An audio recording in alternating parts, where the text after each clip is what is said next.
What's up, everybody? Welcome back to the Fantasy Files podcast, where usually we talk about our favorite fantasy series and topics. We are your co-hosts, Spencer and Gabe, and today we are back in the Creators Corner once again, where we go off topic with other content creators. And today we're joined by Garrett from The Last Call. Thank you for joining us, by the way, Garrett. I've been wanting to have you on for a while, so I'm excited to kind of chat with you for a bit. Oh, thank you so much for the invite. I really appreciate it. Of course. We'll introduce him a little bit more in a minute, but before we get going, I'll let you know that you can reach out to us on Twitter, Discord, and Patreon, linked below in the description. And if you want more content like this in the future, then hitting that subscribe button is all you got to do. And it actually does help us out a lot, especially if you go the extra mile and like the video as well. It really helps with getting picked up by the algorithm and whatnot. With that out of the way, short intro this week, guys. You you lucked out on the on the intro. Usually they're a bit longer, but yeah, let's introduce our guest a little bit. So Garrett, I started watching your channel. I think it was around last Christmas, and I had gotten you review multiple kinds of liquors, as we can see behind you there, and I had gotten, I think I still have it, Gold Bar whiskey. Yes. Is that the right name? Yeah. Yeah, the Gold Bar. Yep. Mm-hmm. Yeah. And so I got this and I was like, man, this is such an interesting bottle. And I had never seen it on a shelf before. I didn't know anything about it. And so I went to YouTube and I was like, I wonder if there's like a Gold Bar review. And one of your videos was one of the first things that popped up, and I checked it out. And then I think I reached out to you later and I was like, hey, I saw your Gold Bar review. I really liked it, whatever. We started talking. But what I really like about your channel is you do these reviews that are so concise and to the point. And I've been at liquor stores before where you know, as most of our viewers and listeners know, I'm a big whiskey fan. I always have some sort of bottle of whiskey at home, and I'll go to the liquor store and I'll be looking at the shelf and I'm like, I don't really know what I want to get, because you know, if you go somewhere like Total Wine or whatever, sometimes they have the card that like tells you a little bit about the whiskey, but it's not, you know, sometimes you want to see a review. But if you go on YouTube looking for reviews, some of these things are like 20, 30 minutes long. And I'm like, I don't have time to, like, I should have done this before coming to the liquor store. Yeah. So, but it always happens. You run into something you've never seen before and you're like, well, I just get, I totally get that. Yeah. And so I really appreciate your channel because I can go to one of your videos. Usually you've reviewed at least something that I'm looking at on the shelf, at least something that I'm interested in. And when I find one, it's broken up into chapters, like this is the taste, this is the smell, this is like the alcohol percentage, and all these different kind of categories. But I love how kind of quick and concise you are about it, because then I can pull out my phone real quick and I can look up the review and be like, oh, I don't think I'd like that much, or I do think I would like that. And so I really appreciate that about your channel. Thanks. You know, and that was honestly kind of the I'm going to say it was kind of the idea when I started it. Was I was actually looking for a review over a bottle, because I actually didn't start doing spirits until like early to mid 2019 was when I really started kind of going, oh, I've never, you know, there's so much we don't realize what a spirit is until we start researching these things. And there is so much science and history of the world that's in spirits, whether that's wine or mead or whiskey. You know, there's just so many things out there, and I've discovered this world essentially, and there's just so much to learn about it. And even till today, I'm still learning everything. And then I stumbled in and was like, okay, I want to know more about this, like you did. And I couldn't. It was so funny. The one review I found about it, they basically spent 10 minutes not even talking about it. And even somebody in the comment section was like, boy, if anybody ever stumbles upon this video for the first time, they're going to be, you know, pretty disappointed. Yeah. Right. And So I said, well, screw it. I think I can do this. And it kind of just went down a very slippery slope from that point for me. That's cool. What's your one thing I'm curious about is what's your collection like at this point? Because you have so many videos Oh my and I just gosh. see you He's like like, pulling I yeah. don't them. want to talk about it. I would love to know. Um, I would love to know just like what your pantry looks like or something. Just I have more bottles than I want to really divulge. sure. Let's just say if there was ever a fire here, you might be able to see my house. Oh yeah. Yeah. I'm currently That's sitting awesome. on probably close to, I would say close to 200 bottles Wow. overall. That's awesome. And Awesome. it's most of those are purchased. Some of them were sent by places for me to review, things like that. Oh, But for the that's cool. most part, yeah, it's been a crazy experience of time. I'll say that. Yeah. Yeah, probably close to over 200 bottles, That's and I've awesome. got shelving all throughout the place. Oh, that's awesome. How We're often actually, how often do you finish a bottle? I can honestly say, with no regrets on this, but I have not finished any bottles yet, and Oh, there's a good okay. Awesome. reason. There's That's a good awesome. Oh, reason. yeah. Yeah. So No, that's great. I mean, obviously, the first one, because when people hear I do spirit reviews, the first thing they go, "Oh, you must drink a lot," and it's kind of funny because I really don't. Yeah. Right. What you see of what I drink on the camera is about all I drink throughout the week, and I Right. try not to keep myself in check because this can be, Sure. under some circumstances, Yep. people can have problems with that, Sure. and I respect that. And so it was never my intention to ever go down that path. So I keep myself in check with that. But a lot of times I keep bottles because of comparison reasons. Mm. If I find something, I go, ooh, that reminds me of this. And usually, if I come up with that, somebody else has already come up with that idea. Yeah. So they go, well, why would I buy this bottle over this bottle? So it lets me kind of keep them on the shelves and do additional content with them without having to repurchase them later on down the road. Awesome. Yeah, that's awesome. Yeah, I sometimes I see your videos and I'm like, I wonder if he's just like doing the one sample of it and then it kind of goes back on the shelf and never gets like opened again. I feel like because It's that's kind how of I a, would do yeah, for the probably. most part that's how it goes. But yeah, no, I've been, so usually like all my how my content's made up, like on Fridays I do it like a Friday versus where I put Oh yeah, those are either great. two things of similar nature, or two things of maybe one's older than the other, or maybe just in general. I've had people recommend me, hey, put these two bottles against each other, because the fun thing with spirits is especially here in the United States, everybody that turns 21, you get the same options that somebody that's 50 has. Yep. Right. Bushmills, Jim Beam, Jack Daniels, those were all on the shelf 20 years ago. Right. So those new people are coming up wanting to learn about it now. And now that, no, for the most part, whiskey isn't a taboo topic as it used to be. Mhm. We used to jokingly, you put it in a brown bag so people wouldn't see it. Oh, And really? See, I don't even know nowadays, about this.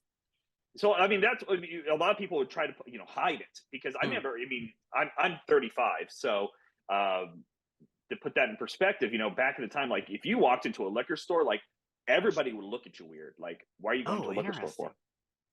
Yeah, oh yeah. Like I'm from a small town as well, in here in Indiana. So, but even then, like people would look at you kind of weird, and people would like, oh, is that person a drinker? And it was always a Yeah. taboo Oh, topic okay. in our area, especially here in our state. Maybe not in others, but nowadays it's definitely, whiskey was always known to be kind of the working man's drink in a sense. It was Mm, kind of that.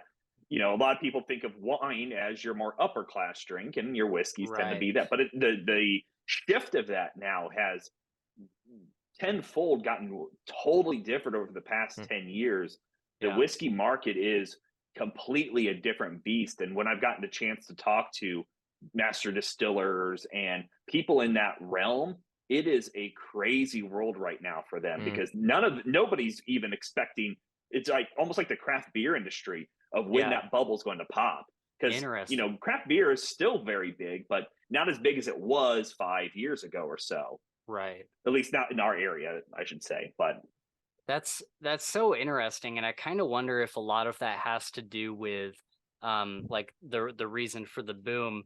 I wonder if a lot of that has to do with like TV shows and movies that always kind of show like the very like wealthy older man sitting with his like cigar and whiskey, and now it's more of like because growing up, I mean, I didn't really know much about whiskey at all until like Right. maybe like 3 or 4 years ago. Mhm. But up until then, I didn't really think about whiskey, but ever since I've started drinking it, I've always thought of it as kind of like a distinguished thing. It's like the gentleman's kind of drink. And that's what it's kind of shifted to, especially on scotches and more expensive looking things. Yeah. But for the most part, yeah, at least in my area was always like if you walked into a store, they always threw it in a brown bag. They kept it sealed. They kept it away from everything else, or people would give you weird looks if you're going down the liquor aisle. But Yeah. the how much work and things go into a spirit, it just is. It's so interesting, and we don't realize the process of what that is through time. Yeah. And my brother, a good example, he's actually starting to get into mead, and he's actually making mead, and he is entering contests, and it's such a fascinating thing because that's a spirit as old as time as Yeah. well. Think of biblical times, you think of wine and things like that, or ancient times in general, but meat is just as old. Yeah. And it's really crazy because meat is on the rise with all your Ren fairs and things like that becoming a Oh. more popular thing. They were pretty big, but they are getting so much more attractions now in some areas, so it's really cool to see. Okay. I've been seeing a lot of stuff on mead lately, and I've been doing some research, and I'm definitely want to try it to make some mead. Do it, and that's the Yeah. best thing is just to try it and see what happens, Yeah. because it's the funny thing is meat is a pretty in the scheme of things is Yeah. fairly easy to make. But he's been having so much fun with it. He's been doing strawberry meat and just you name it, he's trying it kind of thing. That's It's cool. really That's cool. cool. Yeah, that's awesome. Yeah, I don't think I've ever even really had mead. I think in my head, and correct me if I'm wrong, but in my head, mead has always been this thing that would like sit very heavy in your stomach and like very. Depending on how it's honey based. So Okay. if you're not a big fan of like forward honey, like raw honey, it may or may not be for you. But there are tons of different places out there doing mead nowadays, and a lot of like your wineries are stepping up into the mead industry as well, just because it is Okay. a decent side gig for them to do. But Right. it's still not quite as big as whiskey or any of the other spirits out there. But there's a niche for it out there. It's Yeah. really cool. Okay, that's awesome. Yeah, you mentioned a few minutes ago about how were you saying that some of your viewers were, or somebody was saying like, oh, I wonder if he drinks like a lot throughout the week.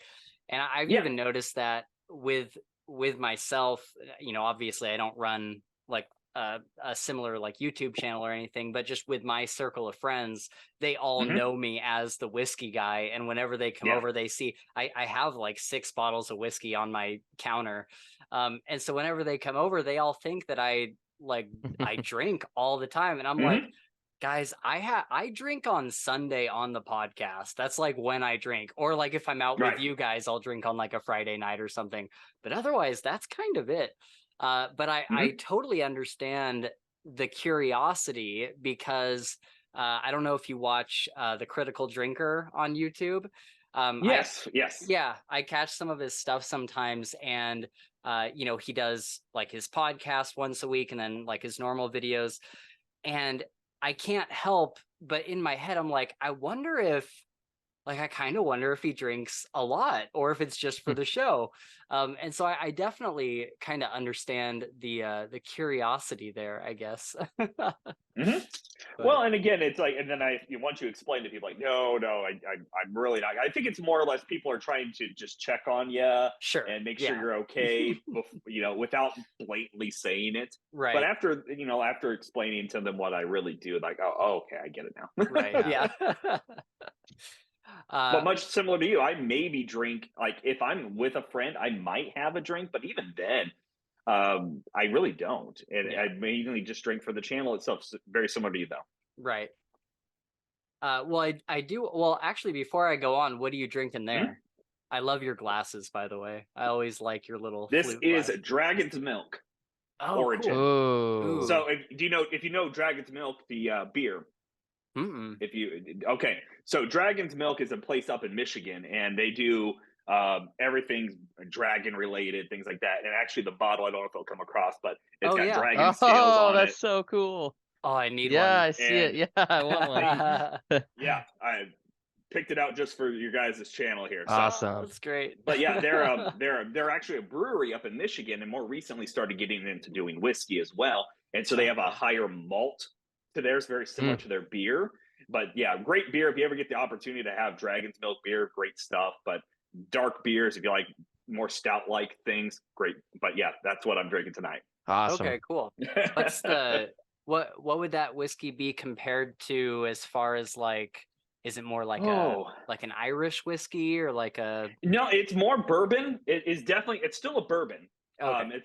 It's 5 years old. This is still a bourbon. It's done up in New American Oak, and it's Okay. just got a higher malt to it. So it's got almost the best way I can always say a higher malt would be like almost a light beer kind of Pilsner vibe to it. So you Oh, get kind of okay. a little maltiness more on that taste. Okay, Cool. cool. Yeah. Yeah. So it's a little different, but it's going to still be very similar to a lot of bourbons on some characteristics. Okay. Sweet. Yeah. You've recommended so many things to me, and one of these days I'm sorry for your pocketbook. Yeah. One of these days I'm gonna have to like just save up like $300 and just order all the things that you've recommended, because I still really want to try Blade and Bow. Is that what it is? Blade and Bow? Mm-hmm. Yeah, that sounded really good.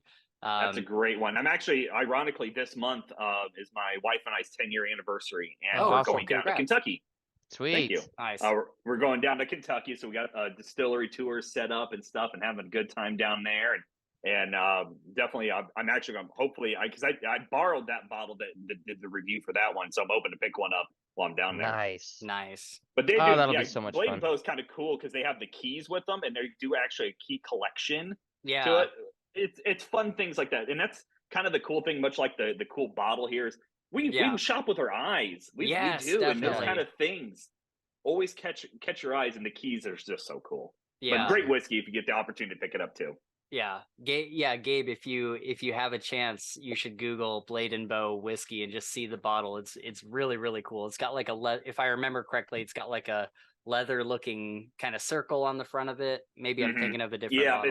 it's got a really different bottle shape, but yeah, all of them have a different key. And if I remember, I think there's either 5 or 7 different key shapes. And then you can send them in a picture, and then they send you something back if you have all the keys or something like that. Oh, wow, that is cool. That's really cool. So it's kind of a cool little thing they do. Yet again, I love seeing that. Marketing is such an interesting thing in this world for it. Yeah, isn't that wild? There's so many. I'm sure there's so many bottles out there that are really interesting bottles, but don't have very good whiskey. And then vice versa. Half the time I'm at the liquor store and I'm thinking, like, what bottle am I overlooking? Like, what bottle looks super plain but is really good whiskey? And yeah, I've definitely there's definitely been a couple times where I've picked up the less like eye-catching bottle, and it's been like a fantastic whiskey. Right now, it's a very weird world for a lot of distillers because of how big the boom is right now. I've gotten to talk to a lot of small local distilleries to even bigger ones. Marketing, they don't. Most of these little places don't get a marketing budget, so they don't get to buy the fancy looking bottles. They don't. They rely. The funny thing is, I've had some that I've picked up or that have sent me samples. They rely on people like reviewers to get their name out there because they can't afford marketing shelves, because that shelf space right now is so expensive because of how big that industry is right now. And it feels good when I can talk about a smaller place. It's kind of like that kind of giving back kind of situation because my channel's still young, it's still evolving, and I'm not making any money off it. I don't have ad revenue or anything, so everything's coming out of my pocket.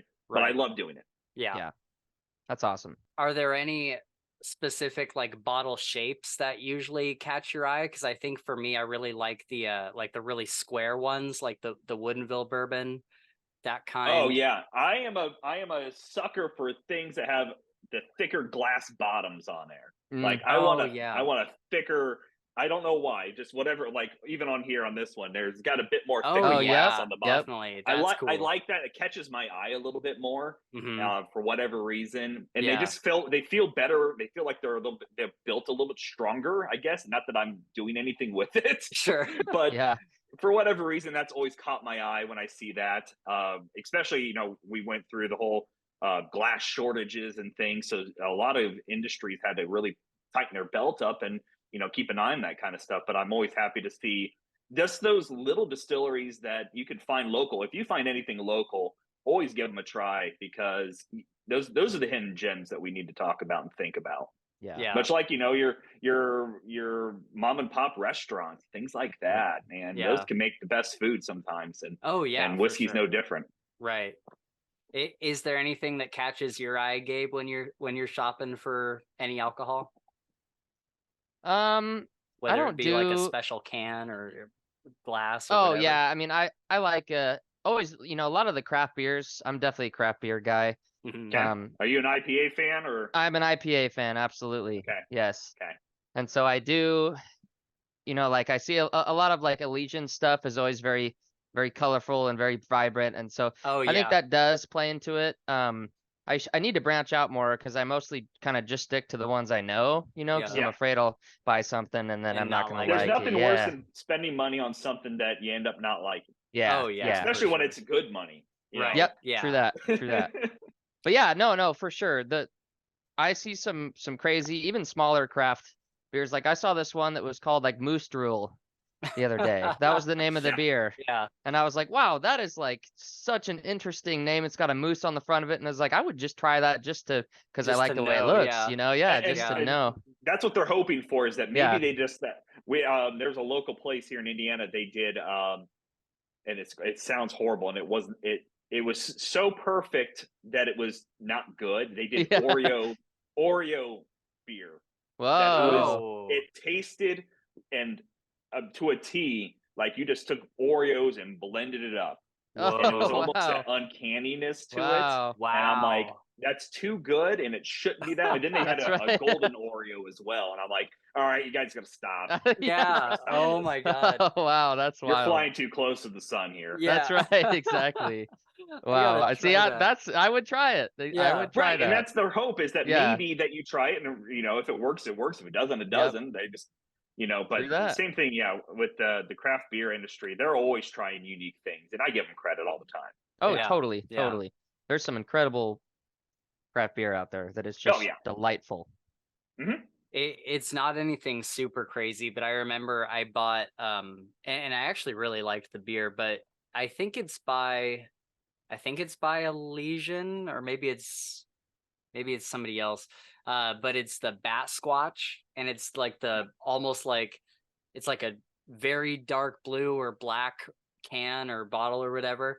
And then it's just got this bat all wrapped all the way around it, and the bat is just like it's That's got like cool. these fangs and stuff. It looks so Oh, cool. a Rogue. Rogue does that. Yes, yeah, exactly. Yeah. No, yeah, they do great stuff.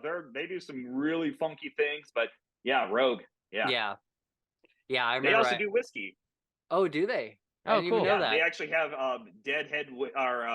Dead Guy whiskey. They have a couple different offerings as well. So yeah, they're getting into that game too. Okay, Sweet. that's sweet. I'll have to check that out. Yeah, the marketing for this stuff is so funny, because just think like Kraken rum. Think about how many units the bottle alone sold, because it's got that little It's just enough to catch your eye. yeah. And that's what these marketing teams, they have to find, how much that glass costs. Are we going to sell more to offset that cost? Yeah. Right. So funny story, stuff like that. Everyone knows about Grey Goose vodka. Yeah. Oh yeah. So Grey Goose vodka, when it came out, it didn't sell well. Nobody picked it up. So in a kind of a marketing ploy, they go, raise the price, make it a premium item, and it instantly boomed. Wow. Yeah. Wow. And it was just, again, a marketing ploy of trying to say, what can we do to stand out different? They go, charge more. Yeah. Oh, now, shit. most places And it's that crazy. wouldn't work for. Yeah, but I mean, I could see why, because most people that, like me, when I let's say drink a ton of whiskey. But like every once in a while I'll be at the liquor store and I'll be like, man, I want to get, it's Spencer's birthday. I want to get something. And I look at the, $700 bottle of whiskey and I'm like, that's gotta be the best whiskey. You know what I mean? Right. It's the most expensive. So I can see why people would think that. Exactly. And yeah, price is not everything as we Oh, just for talked about with sure. everything Yeah. else. Yeah. And it never is, but that's part of their hope is, or again, it's priced that way for either because of its age or what it's The done process. with, or Yeah. The process and all that stuff. it's a Yeah. weird world. And the Yeah. laws and regulations for it are so strict, but also are so finite that people find ways around it. Yeah. Yeah. Well, that's a great point, Gabe, and it kind of leads me into another question I had for you, Garrett, was Mhm. so I buy expensive bottles of whiskey like every, I don't know, 2 or 3 months. I'll get like a pretty expensive one. The next one I'm going to get is Angel's Envy, and here by me it's like an $80 bottle. Yeah. And so I'm wondering, but that's probably, I don't know if I've ever spent, I might have spent like 90 or so in the past, but I don't think I've ever gone above like 120, 150. Like some of those Mhm. bottles that are really up there, are those really worth buying? Because I've had people on the show that are like wine connoisseurs, and they Mhm. were telling me, honestly, like you'd probably never know the difference between like a $60 bottle of wine and a $200 bottle of wine if you didn't really know what to look for. And so I'm wondering if whiskey is kind of the same thing. Like if I were to buy, like if it was my birthday or something, and I was to buy like a $200 or $300 bottle of whiskey, is there anything, would I be like, oh my God, this is amazing? The average person, much like wine, no. There is, so kind of playing off what we were just talking about. There is some things that make a price go up. One of them is age. Now, when you see age on a bottle, and this is something a lot of people don't realize, that age on the bottle just tells you, under most circumstances, that is the youngest whiskey in there. So there's at least, let's just say this bottle here again is 5 years old. There could be whiskey in here that's 6 years old, 10 years old, 50 years old. We don't really know unless they tell us. They don't have to tell us. Yeah. Okay. So, but when you see a bottle that's like 20 years old, then you know that the baseline on that whiskey is 20 years old. And that's where distilleries have to make their money back, because that barrel's been sitting in their warehouse for 20 years. Yeah. That's just taking up shelf space. Yeah. So under most circumstances, like when I review something that's over $100, I usually put an asterisk with things saying, look, unless you're really wanting this for some reason, or it has something that you really want from it, like let's say, oh, it's your favorite scotch, and they have you like this younger version of it, you like the middle version of it, if you can splurge and buy yourself the older version, should you? I mean, you spend your money how you want, but under most circumstances, you're really not going to notice too much of a difference under most circumstances, though. Okay. So most of your bourbon, especially here in the United States, can be found between the 30, I'd say safely 30 to 60, $65, unless there's something special going on. Most of your good bourbons are going to be right that range. Okay, Awesome. cool. Yeah, sorry, in what range? 30 to 65. I'd say between 30 to 65-ish. I'd say most areas you're going to get the best bang for your buck. Got it. Okay.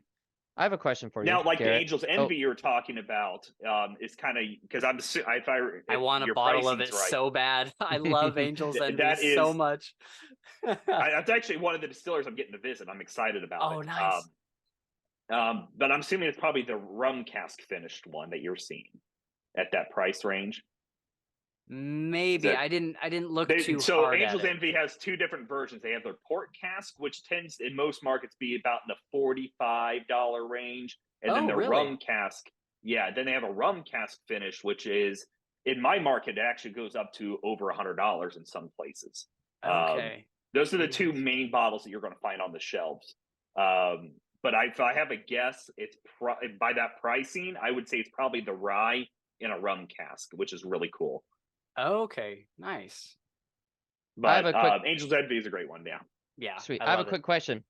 So I'm just looking online at different stuff here. And so what is like the oldest or the longest aged whiskey like you've tried? Like I 30 have years? a bottle of I have a bottle that's 43 years old. Wow. Ooh. And Yeah, so my I have a follow bottle. up is does it ever go bad? Like, Yeah, I mean, that's a is good there a question. point where So the great thing with distilled spirits is in a perfect situation, it'll never go bad. It's not Yeah. like wine. Wine keeps fermenting in its bottles. Yeah. That's why if Okay. you buy a bottle of wine, they have you keep it in, either in a cellar or in a cooler Yep. area to keep it from going bad. But spirits don't age in the bottle. So if you buy, that 8-year-old bottle of whiskey, if you wait 5 more years, it's still an 8-year-old bottle of whiskey. Gotcha. So under most circumstances, as long as that cork is sealed, Yeah. it will stay good for essentially forever. Wow. That's why some places use real cork, which real cork will start deteriorating after time. Yeah. Or like this one here is synthetic; it's rubber. Right. So some places use one or the other, and it's whatever they choose to. But under most circumstances, as long as no air is getting to that, Then and you're it's not over fine. there opening it up every day, closing it. Yeah. But and some people will tell you once it gets past a certain level, like if you're halfway, 3/4 of the way done with the bottle, that flavor will change because you've let the oxidation happen with Gotcha. the more oxygen in the bottle. But hypothetically speaking, yeah, it won't necessarily go bad. You just Cool. might not be as flavorful. Gotcha. Okay. Yeah. So is there a bonus to it being 45 years old? Is there like if you Again, that's haven't probably opened it- one of those connoisseur things, Yeah. you'd have to know what to look for to Right. find that. It's great because I get to share those experiences with friends. Yeah. When I have friends come over, and honestly, that's kind of what I do with a lot of these is that I get to have these experiences with friends and something they probably will never ever get to try in their lives. Where I Right. get to share that with them. Yeah. So I've had a few bottles that I've done that are like, here's an 8-year versus a 16-year version and the differences. I don't That'd really be have. so much fun. The funny thing is that the step for me is for that bottle that's 43 years old, the step below that is 12. And that 12-year-old bottle cost about $21 here. Yeah. Okay. Yeah. So I mean, at that point of doing a comparison, it's almost like, all right, let's let the first place track runner go against me and watch them cream me on the track field. Right. Yep. Oh, that's funny. Yeah, that is such a fun experience. Just like kind of just being with friends and having a bunch of different types of whiskey, even going to like whiskey bars and where you get like the sample flutes and you all get to try just like the different kind, like, oh, this is a Japanese whiskey or this is whatever this kind. It's a fun experience to have with people because taste is subjective. What I review something and what somebody else reviews, you can have two different experiences with it, and it's no different than going to a restaurant and everybody gets a steak and everybody goes, I like the steak, I didn't like the steak. Well, this one, whatever the case may be, that's kind of a fun thing to see too, and that's why, much like any other media that we consume, is when you're looking for a review, listen to 4 or 5 different people, find people that you like to listen to, and find out where your tastes lie with that person. It's really cool on that side. Definitely. So after how long has your channel been around now? I'm coming up on 2 years for the Spirit Review channel, and then I've been doing my game side of things. I think I'm at 7 years on the gaming side. Awesome. Nice. Yeah. Okay. That's killer. Yeah, I started that many moons ago, and it was kind of a project between me and then I had 2 other friends of mine that would occasionally help out, things like that, and eventually it just became just me. So but that's a whole different, that's a whole fun thing too. For sure. That's awesome. I do want to ask, I do want to ask about your gaming channel, but I was curious with your last call channel, having tried all of those like whiskeys and other spirits, have you settled on a favorite? Is there one where you're like, this is my, or do you have like a top 3 or something like that? Spencer's favorite words are top 3. Yeah, that's true. Yeah. I mean, I've got tons of favorites, and it really kind of depends on the mood of the day too, which is kind of the fun thing. I'm a big fan of if I'm looking for like, for the average consumer to be able to find things like I'm a big fan of Maker's Mark. I think Maker's Oh Mark for yeah. its budget friendly price. I love Maker's Mark. Awesome. Yeah. It's great as cocktails. It can be drank just fine. More recently, I've been getting into rye whiskeys and getting a little more onto that. And actually, some of the other spirits, I try not to back myself into a corner. So that's why I review rum, I review tequila, Yeah. and I get to have all sorts of fun experiences with that. And there is some crossover there too for people, which is really cool. Yeah. But for the most part, I love, Dragon's Milk is one of them. It's another one I grabbed that we're drinking tonight. But for the most part, I don't know if I can say necessarily I have a favorite or a couple favorites, but in general, like I very seldom find things that I don't like. And mainly because I'm always open to trying something unique, something new, something fun. On that note, I had a place send me a bottle that is from Iceland, and Wow. they do the traditional way to smoke their grains for fermentation. And in Iceland's not a big country, pretty small in comparison. They don't get they don't want to waste their trees on that. So they actually smoke their grains with something that they have a lot of, and that is sheep's dung. Oh shit! Wow. Okay. Yeah, literally. Yeah. Wow. So Wow. I've got to try stuff like that, and That's it's unique. cool. I mean, obviously, there's nothing shit related to No, it. no, no, It's of just been course. smoked Yeah. with. If you had asked me what I expected you to say, I kind of figured. bad. I kind of figured. I was gonna say. you I thought was it gonna was say manure, but sheep's Oh, dung shit. makes Yeah. way more sense. Yeah. Yeah. It's so funny. I've gotten to have those kind of experiences, and even then, it's like it's so much fun, and Yeah. then I get to share that knowledge with other people, and I Yeah. consider the channel almost like a library of the information at that point. Yes. It's kind of locked in time.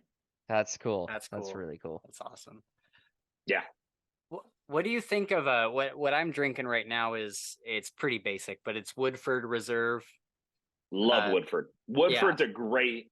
It's an easy to find bottle. If you haven't had their double oaked, it's a little more expensive, but their double oaked is essentially they take their Woodford and they put it into a second barrel. It turns into so much more sweetness going on. It reminds me almost like a chocolate decadent dessert, Ooh. like a piece of cake with some chocolate drizzle over it. It is so that good. sounds But good. Woodford is a great. And people, that's what so many people are hunting for, like the unique, the interesting, the fun bottles. But there's a lot of great bourbon that people are missing in their back door. And Yeah. Woodford, in my opinion, is one of those. Yeah, Oh, Maker's Mark's another one. Yeah. Even Jack Daniels. Like when you step up a little bit in Jack Daniels lineup, they have some great bottles too. Yeah. Yeah. You don't have to break the bank to have a good time. I've been curious about like the Gentleman Jack and some of the other bottles because I like the basic Jack Daniels. I straight up hate that whiskey. I'm like, I don't want it like at all. Like it's so gross to me.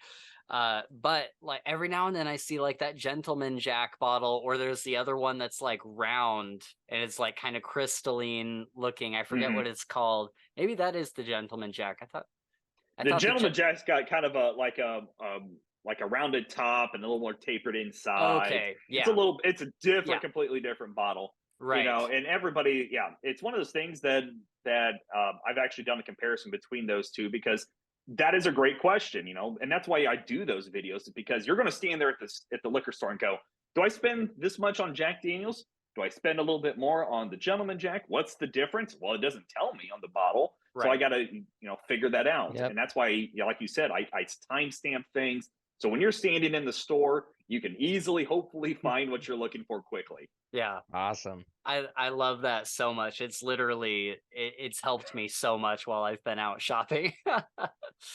Well, and that's kind of when I looked at, obviously, we, as content creators, we all look at other channels and stuff. And I seen that myself, and I was like, there's nobody really, doing that kind of stuff. And it's probably an Achilles heel that it's cutting into my watch time, but it's okay. Man, it's really awesome.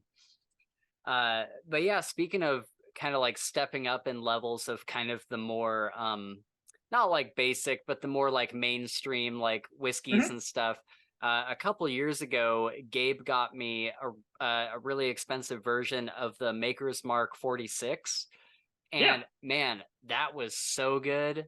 I love that bottle. Like that, the So Maker's Mark 46. yeah, Maker's Mark is, again, the funny to kind of, if you want some knowledge on Maker's Mark. So when they originally did Maker's Mark, the story goes basically he wanted to get Maker's Mark aging quickly, and they had a couple different mash bills essentially of what they wanted to make Maker's Mark to be. So him and his wife, I think the wife actually came up with the idea. They go, okay, well, instead of putting in a barrel, waiting for it to age and finding out later on if we like it, they took each of the grains and they baked bread with it. And they picked the loaf of bread they liked the most. Whoa, that's Oh. cool. That's Wow, awesome. that's amazing. Yeah, and Maker's Mark tends to have a higher wheat to it, so Okay. which played really well with the bread situation. So they baked the loaves of bread and they picked out which one they liked the most, and that made Maker's Mark. That's awesome. I didn't know about that. Yeah, and that's the kind of fun stuff. My brain is full of all sorts of nonsense like that from all this learning. So how do you for like your videos or whatever, just like for your own learning, Yeah. how do you go about researching some of this stuff? Do you go to a lot of like I recently went to like a whiskey tasting thing where they kind of gave us the lowdown on, I think we had 6 different samples, and there was a guy up there that kind of told us the history behind each one. Do you go to those kind of things, or is it a lot of stuff just kind of like on the internet or watching documentaries? I kind of, I mean, I've been to a few local tastings. Being that I'm in Indiana, we don't have a lot of big, while I'm close to Kentucky, where the heart of bourbon is, we don't have a lot of big places here in Indiana. So, traveling, those kind of things doesn't happen as often as I would like. But a lot of it's just reading. Heck, I just picked up a book from one of our master distillers here. This is Whiskey sweet. Distilled. It's a popular guide to the whiskey of life. And the master distiller, she wrote the book about it. And, kind of reading, research and listening. I'll listen to some reviews, much like movie reviews. I'll listen to 4 different people review a bottle of whiskey before I buy something, because I don't, much like anything else, I don't want to waste my money on something I don't like. Right. I mean, just to be honest. And Oh, yeah. I don't want to review something and necessarily, for lack of better words, trash them and say this is garbage, don't buy it, when that's not fair to them necessarily. It's just not for me. It's no different than anything else that we consume. If it's a food, it's just because that steak wasn't cooked the way I like it doesn't mean it's a bad steak. Right. So a lot of it is just kind of listening. Again, I've gotten to talk to many different distillers over the past bit of time that share that knowledge with me. They talk about their history. Locally, I just had a guy that he was a blacksmith before, and he was a carpenter, and this got offered to him, and he goes, yeah, sure, why not? Something else to do. And he's doing phenomenal things, and I get to sit down with people like that, these big old scraggly beard guys, just doing their thing. And he's doing things out there that are top tier, A-list, going up against the big boys in flavors, but he's in this little shack behind his little or not a liquor store, but a little bar area that he distills everything, and he just got on the shelves and everything locally as well. So it is listening and reading and just a lot of research. Okay, that's awesome. Let's unless you got a question, Gabe. Do you have a... No, I was gonna ask him about his video game side of things. Yeah, let's do that. Yeah. Go ahead. Okay. Well, yeah, I was just gonna ask what kind of games you're into. I have not had the privilege to see that channel yet. So I'm not sure what kind of games you like to play. If you're more of like a MMO, if you like stuff like that, single player games. So the gaming channel, I majority play whatever I feel like for the most part. Heck yeah. And what's Love the it. channel called? I'm a big Dark Souls fan. Nice. I'm a Souls-like fan. I have a lot of those on there. I don't play a lot of online competitor stuff. I suck at those games, I'll be honest. But anything I want to play, like puzzle games, and it just was one of those things that I grew up with gaming. Yep. I grew up with a Sega and loved it. And kind of time went on. And eventually, I ran into seeing people record gameplay, and I was like, well, that's interesting. And well, I'm going to play the video game anyway, so I might as well record it. Yeah. And it kind of just became a slippery slope from there. And Yeah. and while nowadays, that kind of ship has sailed on a lot of channels with gameplay of because I do from start to finish, essentially. Is Awesome. start the game, I chunk it up into 20-30 minute pieces and do almost a let's play style, walkthrough style, whatever you want to call it. And it's kind of similar to the whiskey side of things. It's kind of a library of information, it's stuff that I'm enjoying. And again, the most everybody nowadays has kind of switched over to live streams and that kind of content, but I still love doing it. That's all I can say. Yeah, that's awesome. Super awesome.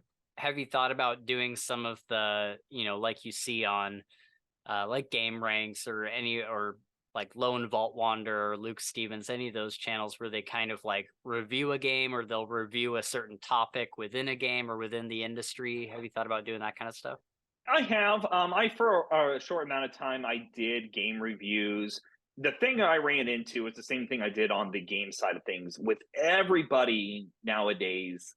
When you rewind time of 10 years ago, the equipment to do gameplay recording was was expensive, and not a lot of people was doing it. Yeah. You still, even back then, you had like, Rad Brad and a few of those other big ones. Yeah, so I was going to mention the Rad Brad. And he was actually kind of the reason I actually started doing it, because I was like, I was in a position and I was between jobs and I had a couple extra bucks, and I was like, I really want to pick up a game. And I ran into him playing Dead Island, the original Dead Island. Oh, and cool. I'm like, oh, that's awesome. I didn't know people played video games on here. And it's just it kind of sparked that. And after time happened, and I finally started saving up some money, getting the equipment together, and, kind of just went from there. But for the most part, I've done that. It's so hard, and we all go through it, as well as things like burnout and things like that. And it's rough. I originally was posting some game. I was doing 2 or 3 game videos a day because of how much backlog I had. Yeah. And nowadays, unfortunately, I don't have that much backlog. I burnt through it all because I ran into 2022 was my burnout month or my burnout year for. After I beat Elden Ring, from that point on, I was kind of coasting. There wasn't a lot of good games out for me at the time. Nothing that really caught my eye until God of War came out, and that was not until late in the year. Yeah. So for me, it's just been I'm kind of trying to get back into the seat of things. Trying to get back onto doing more gameplay stuff. But I've learned that, kind of referring back around to your question of, so everybody is reviewing and playing the brand new latest greatest game. Everybody is. And I'm a small channel still. I mean, I'm just shy of 3,000 subscribers on there. And, I don't expect people to come to me to watch, the newest Starfield or the newest gameplay stuff. I don't expect it. And so I just kind of reverted back to play what you want to play. And I stopped looking at numbers, and I stopped looking at things like that. And I'm just having fun doing it. Yeah. Amazing. That's how it should be, in my opinion. I mean, I know like a lot of those reviewer channels that get big, I get why they do that. But like for us, we're fairly small too, and we don't get paid anything either. And so it's like you do it for the love of it. That's right. You do it for the love of it. Yep. Yeah, and that's all I'm doing now. Yeah. I think one of my questions that I have in here in the notes is for your last call channel, I think you and us, like, we're within like 2 subscribers of being the exact same subscriber count. And so I was kind of looking at that, and I look at our views all the time, and I don't know if it's the same for you, but sometimes I feel like as a creator who is under 1,000 subscribers and has like an average view count of anywhere from 20 views to 100 views, sometimes you get lucky and like have a little bit more than that. I don't know, sometimes I get a little bit discouraged every now and then when I see other channels that are slightly bigger than us, and they have like thousands of views, or in some cases millions of views. And for me, like Gabe is saying, at the end of the day, every Sunday is just my time with Gabe to hang out and talk about, whatever book we're reading or whatever topic, or if we're having a guest on for a creator's corner. That's kind of like, because we live in different states now. And so that's kind of like our time for the week to like hang out and be around each other. Right. And so at the core of it, that's what it is. And that's what I appreciate most about creating content. But then sometimes there's those nights where you're looking at the views and you're just like, God fucking damn it. Yeah. Oh yeah. No, I totally hear you on that. Because especially what upsets me is when I go to a channel, and this was with either of them, where I see what I'm calling the clickbait thumbnail. Oh God, I hate it. I despise it, and I refuse to ever do it. But Mhm. there's always that piece of me that goes, "But what if you did it? Would it Yeah. change anything?" And that's what aggravates me. And yeah, the gaming channel specifically, again, I've been doing that for 7-8 years now, and that's like, I started during a big heart of gaming being a big thing, and I at first my mindset was get as much content out there as you can get. And I was posting, I would post 3 videos a day for gaming stuff. And eventually that changed to 2 videos a day. And eventually I go, why am I doing that? Why am I destroying myself? Because I got to a point that I didn't love what I was doing. Yeah. Mhm. And I Yeah. think that's when you have that realization. That's why so many people, when it comes to content creating, they don't see that side of things. Everybody thinks, oh, I just turn on the camera and I just hit this record No. button and they just come. People just come to view. Yeah. Right. And that couldn't be further from the truth. And that is discouraging from time to time. But I Yeah. think that it's getting over that hump. It's, Yeah. you start off with the excitement, the big old burst of energy of making content, and then you hit that plateau, and you have to get over that realization that you're doing it because you want to do it. You want to Yeah. love it. And Yeah. if you lose that, there's why there's so many dead channels out Yeah. there. And there's so Mhm. many great channels that died because they lost their way. Yeah. And so you got to keep that light going of going, why do I do this? It's because you love doing it. Yep. Right. Yeah, I definitely, so I usually or not usually, I'm the one that like edits our videos and podcasts and stuff. And there was a period of time, I don't know, maybe like 2 or 3 months back, and then for the previous like 4 or 5 months before that, where I was like having solid burnout, and I was like, I don't want to edit anything. Like I don't like it, not saying like I don't want to do this, but just Yeah. like, even You'd find any excuse to do anything else Yes. besides edit. exactly. You're like, Yeah. oh, I should go do this instead, or Right. Or even Yeah. like, or even like coming up with ideas for like podcast episodes or videos or whatever. Like I was even having a hard time, like, I really don't know like what we should do next. And that part hasn't completely gone away. We're still kind of in a period of time where I'm like, okay, like I really need to think about what our next few episodes are going to be. Yeah. But there was a solid period of burnout. And I think that's, I don't have like years and years of experience, so I don't want to speak this as like an absolute truth or anything. But for me, what got me out of it was spicing things up and trying something drastically different just to like see if it kind of stuck. And that was when so I'm going through all this burnout, and then randomly I decide to read Harry Potter. And I'm like, this is a series that I had never read before. I usually read like Yeah. yeah. I usually read very adult, like rated R fantasy that's very dark and gritty and whatnot. And then I just got this wild hair up my ass to read Harry Potter. And once I did that, I was like, I have a million content ideas. And it just like exploded from there. And now I'm kind of in this phase where I'm like, okay, I'm ready to go. I have ideas again. I'm feeling the excitement again. And so I think That's awesome. I think it really takes something like that to it's almost that big old kickstart you needed. Yeah, exactly. And I think just kind of going outside your normal like comfort level too, because I think previously I had always viewed Harry Potter is like a kid's fantasy, and like, why would I ever read that? I read very mature fantasy. And so something like that, like that series reminded me why I love fantasy and why I love well-written characters and that kind of thing. And so it kind of like ignited this whole new thought process. And I think it can be as simple as that sometimes, just going outside your comfort zone and trying something different. And again, Mhm. I don't want to speak from like, No, again, I don't you're have like, 100% right. It's no different than, think about, a chef, and they're constantly making the same dishes. That's why your mm, 5-star restaurants, they don't have a menu that's consistent. It's so they don't get burnt out. right. Yep. They don't Yeah. have that same experience.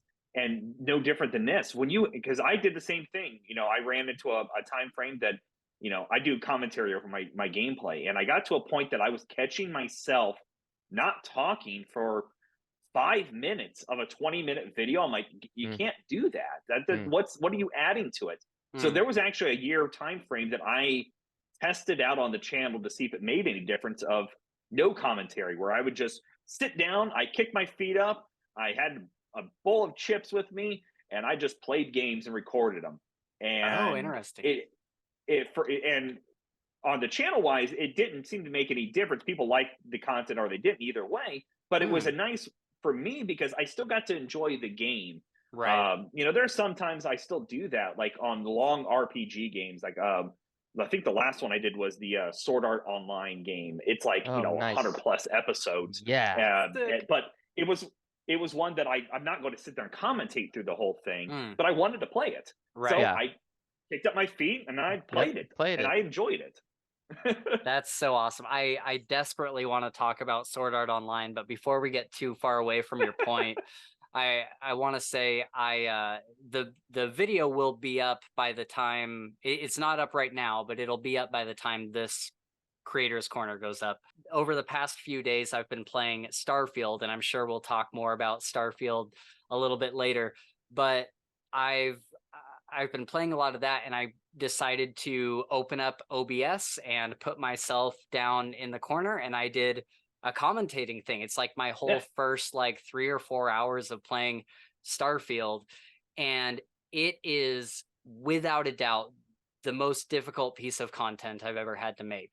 I Wow. was like, You're almost for me, it was always you're more self-aware, I feel like, mm-hmm, when you're doing things, because like there would be times that I'm playing a game and I'm trying to figure out where the hell to go sometimes, and I'm like, yeah, and then you end up finding it was like right in front of you or something Yeah. stupid. So right, you're more, Yeah. for yeah, me, I'm always more conscious of that Yeah. stuff. Like right now, you said you're playing Starfield. I haven't picked it up yet, but I'm playing Jedi Survivor. Oh, oh yes. Playing yeah, Resident Evil 4. Nice. Playing both of those right now. So okay. kind of similar thing of me trying to figure out where to go and what to do. You're a little more conscious of that kind of stuff. Well, what's weird is that even though like I'm very, very comfortable in the front of a camera, I can sit in front of a camera and talk for hours about literally anything. However, when I opened up the game and it was recording the game and I was there and I'm trying to commentate over it, I felt like I was on a stage naked. That's the only way Whoa. I can describe it. It was Yeah. the Yeah. weirdest feeling. I'm like, I've never felt anything like this before, because I'm playing and I'm trying to think, okay, well, like maybe they need to see this part of the gameplay, but I'm not saying anything. And so I'm trying to like force myself to like find things to say, but I also don't want to talk over the character, especially in The character Starfield. dialogue and Yeah, there's people talking all the time in Starfield, like constantly. And so I'm like, am I supposed to talk over this or what am I supposed to do? yeah.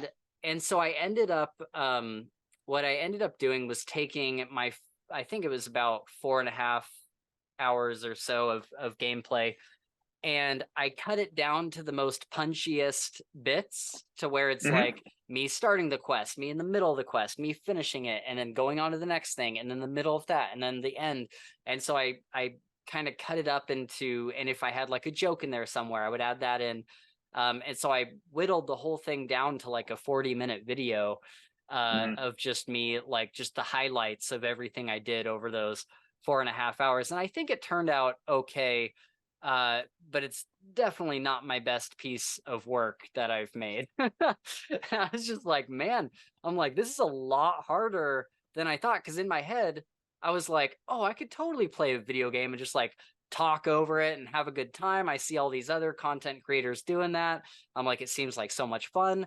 And I started doing it. I'm like, man, this is difficult because there's It's like times you get where, a spotlight put on you. Like you said, it's like being yeah, up on a stage at that point. It is. oh, It's a different feeling at that because, yeah, in a video game, maybe you know, you all of a sudden you see somebody go, well, yeah, you missed it. It was you looked right at it, and you're like, I didn't even notice that because right. you're feeling like you have to keep things at a well enough pace, but Yeah, also add your personality to the game, but keep the game going. it's It's a lot more tough. going on than you think. Oh yeah, dude. I have so much more respect for it now. I had no idea that it was like that.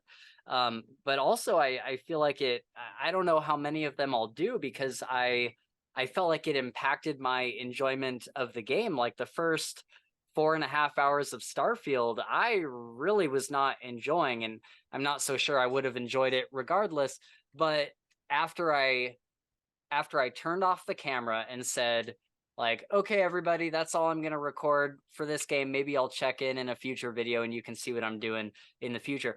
Once I turned on, when I shut down OBS and moved everything to the side and just opened up Starfield with me sitting back in my boxers playing Starfield, I started having a way more fun time. Like, it Right. was after the camera was off, I was like, okay, I'm enjoying this more. And it's the weirdest thing. It's the last thing I expected. Yeah, until you try it, you won't know that. And some people are just born for that. Yeah. Much like live streaming, you know, it is crazy to think about because that's nothing. Like you said, you wouldn't have ever considered that as a pivot point for you to go. Oh man, I'm being recorded right now in a different light or a different situation. Yeah. Yeah, we're kind of gearing up for live streams. I think it's something that we're going to start, I don't know, maybe either at the very end of this year or like the very beginning of next year. And it's not going to become like a regular thing, like every episode will be a live stream, but I definitely want to try it and kind of stick my toe in there because but I've been on other people's live streams. I've been on plenty of live streams, and it is a slightly different feeling of like, okay, like there is no really editing this out. And I think a lot of times that's fine. I think a live stream has a different expectation for the viewer than if they were to click on like a punchy quick YouTube video. Right. If you're watching a live stream, it's expected that you're gonna need to go to the bathroom or that you're gonna need to take a second to think about a question or whatever. So I'm interested to see how that goes. I think it'll be fun. That's awesome. No, I'm excited to see how it goes for you as well. I saw Majora's Mask behind you. Yes. Is that a full mask? What is that? That is a 3D printed mask. Oh, Oh, cool. dude, can I see this? Hell yeah. Look at this. Oh my my wife got me God. this for Christmas. Oh, Oh, it's beautiful. That is It's hand so painted cool. and everything. Oh Wow. my God. Got the Triforce stand Yep. on it. Ah, that's so cool. That is Yeah, no, the guy sick. hand painted it and all that. It is just beautiful. Ah, that's incredible. Oh my Oh, God. one of those too. Yeah, I've got to get one. There's a lot of like little knickknacks that I'm starting to pick up like To that. acquire, yeah. Yeah, I'm Fill up starting the old to. office with. Yeah. Yeah, I need a Oh, yeah. golden snitch from Harry Potter. Just get the So, broom. ironically, so my wife is in a similar boat as you. Just I shouldn't say recently, but within the past 5 years, she read Harry Potter for the first time and It's the best experience. loves the series. Yeah. And now, if you would see our living room right now, we have about every collectible you could find. She's decked out the whole upstairs house. It is Nice. See, love her don't to be death, afraid, but- Spencer. Get the That's- broom. No. Well, get he's married. He doesn't have people coming over to his house like, Yeah. oh, you're not gonna get laid. Forget You have a what broom people. on your wall. I have more alcohol than most liquor stores. Let's talk about what That's people right. think. Yeah. That's fair. That's fair. Yeah. Live your life, Yeah. enjoy it, and let people think you're crazy. Yeah. It's fun. See, But no, I- 100%. She's same boat as you with the Harry Potter stuff. She Oh my read them gosh. and just fell in love. And Oh, she's just like they're reading the books, and of course the movies are good. Don't get me wrong; they do yeah. for movie's sake, they do a good job. But the books, she's like they're life changing almost. You They just don't realize the detail in them. They seriously are, and I promise I won't go on too long about this because I've talked about it on the past 10 podcast episodes. It's a very recent life-changing event for me. But I I grew up when I was really young. Like I think I was probably like 9 or 10 when they started coming out. And my mom had decided like that's just not something we're doing. Like this family isn't reading Harry Potter. But then I got to the age where I was like 13 or 14, and I could read them if I wanted to. Like if I really wanted to bring Harry Potter home from the school library or whatever, I could have done it. But I was kind of like, I just don't like get the hype. I just don't understand, whatever. And so I kind of went through my teenage years like that. And like the last movie or the last book came out. I remember both those, and people like were going fucking nuts over it. Oh yeah. And I was kind of like, that's cool that you guys have like this thing that you're all really into. Like literally all my friends were into it. Like everybody I knew, even like the jocks at school, like people you wouldn't expect to like fantasy books. They all loved Harry Potter. And I was kind of like, man, that's super cool that you guys have that, but I don't get it. And so then as I got older, I saw the movies at one point or another when I was like drinking or smoking with friends or whatever, and wasn't really paying attention to them in college. And then continued to get older up until very recently. And I had always thought in my head, there's so many people in our circle of friends, in our, like, we call it booktube, where they talk about Harry Potter all the time. And I'm like, I still just don't really get it. It's just kind of like, it must be like a nostalgia thing. Like it was part of their, growing up, and that's why they like it so much. And it wasn't until I had kind of that recent thing where I was playing Hogwarts Legacy not because it was a Harry Potter game, but for me, it just looked like a fun RPG. And so I'm like, oh yeah, I want to try Hogwarts Legacy. And as soon as I walked into Hogwarts in that game, I felt like a wave of nostalgia in my heart. I've never read the books, but it was such a massive franchise and around me all the time growing up that I recognized the significance of walking into Hogwarts in a 3D space with the music swelling. I was like, fuck, I think I need to read these books. And so I did. And Gabe will tell you, we have a podcast group chat with all four of us in there. And I was kind of updating them as I went through the books, and I was also making like posts to Twitter and stuff. And I'm like, I remember your audiobook posting of it. Yeah. And I'm like, even after the first book, I'm like, I think this will go down as one of my most favorite books of all time. Just the first book. And then as I went through the series, I'm like, this is easily a top 5 series for me, which is hard to make. It's hard to make that list. I read over 100 books a year. And so to make the top 5 is like the golden, like, the golden like snitch. Harry Potter is it's a golden snitch. I was about to say that. Golden snitch. Yeah, I am completely obsessed with them. I'm rereading them now. I'm reading other books, but every now and then I'll just pick a random Harry Potter book and reread it. And I'm just fascinated with the series. I could not believe how wrong my assumptions were.